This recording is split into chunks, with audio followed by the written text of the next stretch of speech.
Caranya, tebang batang pohon pisang sehingga yang tersisa tinggal bawahnya. Lalu buat lubang maka air akan keluar. Biasanya dapat keluar sampai 3 kali pengambilan. 2. Api. Bila mempunyai bahan untuk membuat api, yang perlu diperhatikan adalah jangan membuat api terlalu besar, tetapi buatlah api yang kecil beberapa buah. Hal ini lebih baik dan panas yang dihasilkan lebih merata. Cara membuat api di alam bebas. 1. Dengan lensa atau kaca pembesar. Fokuskan sinar pada satu titik di mana diletakkan bahan yang mudah terbakar. 2. Gesekkan kayu dengan kayu. Cara ini adalah cara yang paling susah.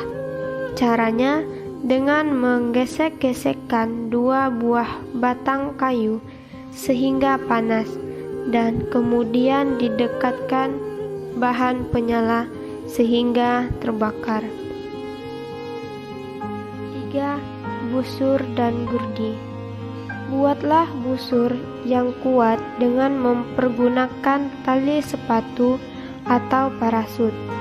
Gurdikan kayu kertas pada kayu lain sehingga terlihat asap dan sediakan bahan penyala agar mudah terbakar.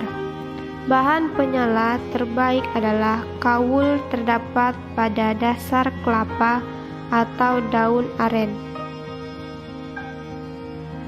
3. Makanan.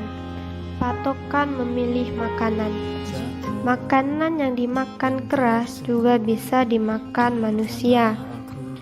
Hati-hatilah pada tanaman dan buah yang berwarna mencolok. Hindari makanan yang mengeluarkan getah putih seperti sabun kecuali sawo. Tanaman yang dimakan dicoba dulu dioleskan pada tangan, lengan, bibir, lidah. Tunggu sesaat, apabila aman bisa dimakan. Hindari makanan yang terlalu pahit atau masam. Tumbuhan yang dapat dimakan dari batangnya.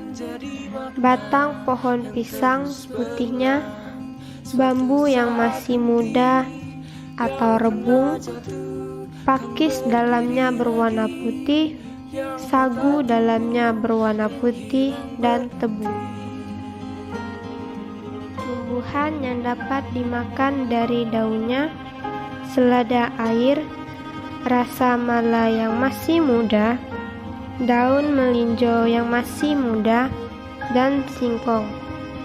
Tumbuhan yang bisa dimakan dari akar dan umbi-umbinya, yaitu ubi jalar, talas, dan singkong. Tumbuhan yang bisa dimakan dari buahnya, arbei, asam jawa, dan juet. Tumbuhan yang dapat dimakan seluruhnya, jamur merang dan jamur kayu. Ciri-ciri jamur beracun: mempunyai warna mencolok, baunya tidak sedap. Bila dimasukkan ke dalam nasi, nasinya menjadi kuning. Sendok menjadi hitam bila dimasukkan ke dalam masakan. Bila diraba, mudah hancur. Punya cawan atau bentuk mangkok pada bagian pokok batangnya. Mengeluarkan getah putih. Binatang yang bisa dimakan: belalang, jangkrik, tempayak putih atau gendon, cacing, jenis burung, laron, lebah, larva dan madu, siput, kadal pada bagian belakang dan ekor, katak hijau, ular pada sepertiga bagian tubuh tengahnya, dan binatang besar lainnya. Binatang yang tidak bisa dimakan mengandung bisa seperti lipan dan kalajengking, mengandung racun seperti penyu laut, mengandung bau yang khas seperti sigung. Hubungan air dan makanan. Untuk air yang mengandung karbohidrat memerlukan air yang sedikit. Makanan yang ringan yang dikemas akan mempercepat kehausan. Makanan yang mengandung protein butuh air yang banyak. Tumbuhan untuk obat luar.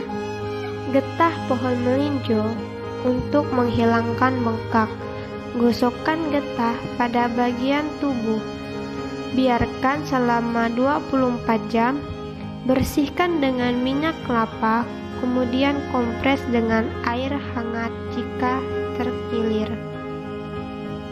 Air rebusan brokoli dan air batang pohon randu untuk mencuci muka. Daun sambiloto, daun dono ditumbuk halus untuk gigitan kalajengking. 4. Perlindungan. Bivak.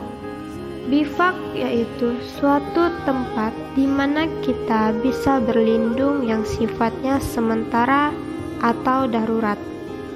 Fungsi untuk melindungi dari angin, panas, hujan, dan dingin. Jenis-jenis bivak. A. Bivak asli alam. Bivak alami adalah sebuah bivak yang sudah tersedia di alam seperti goa. Goa yang akan ditempati jangan mengandung racun. Cara mengetahuinya dengan menggunakan api. Jika itu padam, maka di dalam goa terdapat racun berbahaya. Lekukan tebing, lekukan batu-batuan yang cukup dalam.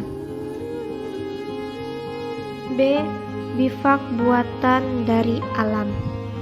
Bivak alam adalah bivak yang dibuat dengan cara memanfaatkan bahan-bahan yang tersedia di alam. Seperti contoh, akar untuk dijadikan sebagai tali, dedaunan dijadikan sebagai atap bivak, ranting bisa digunakan sebagai bahan untuk tiang bivak, injuk digunakan sebagai atap, daun pohon pelam atau kelapa juga digunakan sebagai atap bivak. C. Bivak buatan. Bivak buatan adalah bivak yang terbuat dari bahan yang dibawa dari rumah, seperti ponco, plastik, velvet. Pembuatan sangat mudah, cuman butuh 1-3 ranting dan tali saja sudah jadi. Syarat atau hal yang harus diperhatikan dalam pembuatan bivak. Hindari daerah aliran air. Di atas shelter tidak ada bahan pohon mati atau rapuh. Bukan sarang nyamuk atau serangga. Tidak pada jalur lintasan binatang. Bahan kuat. Jangan terlalu merusak alam sekitar. Terlindung langsung dari angin. Cari dan buatlah tempat berlindung, jangan berjalan di malam hari. Pilih lokasi yang datar, tidak di dasar lembah atau dekat lereng terjal, dan tidak terlalu dekat dengan sungai. Survival kit. Survival kit adalah perlengkapan untuk survival yang harus dibawa dalam perjalanan sebagai alat berjaga-jaga bila terjadi keadaan darurat, atau juga dapat digunakan selama perjalanan.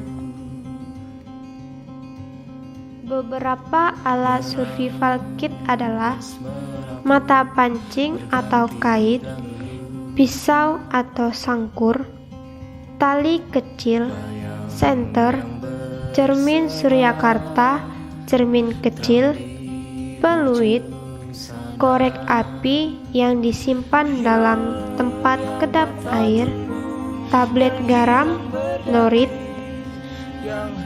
obat-obatan pribadi, jarum, benang, peniti, ponco atau jas hujan, dan lain-lainnya.